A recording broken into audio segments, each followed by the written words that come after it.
Kamusta mga palangga? Papakita ko po ngayon sa inyo kung paano po ako magluto ng rellenong alimasag. Hinugasan ko lang ng mabuti itong crab. 6 kilos itong binili ni Amo.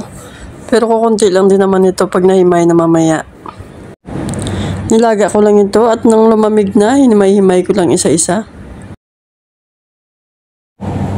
At may mga nakaready na rin ako dito ng mga gulay.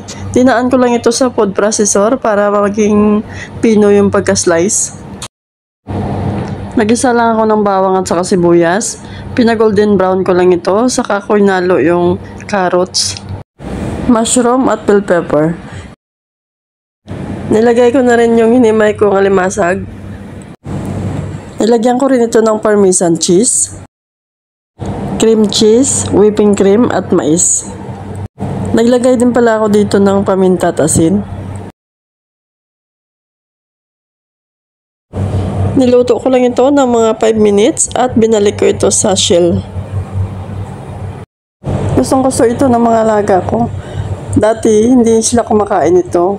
Pero nung sinama ako ni Amo na mamalengke, tinanong niya ako kung paano ba daw kainin ito. Marunong ba daw ako magluto na yan. At nang nilutuan ko nga sila niyan, ay nagustuhan naman nila. Ayun. Kaya ngayon, bumabili niya sila ng alimasag. Lagi niya siya nagpapaluto niya.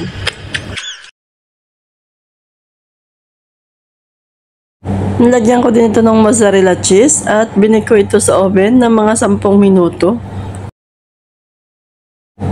At ito na mga langga, ready to serve ng aking rellenong alimasag. Maraming salamat po sa panonood.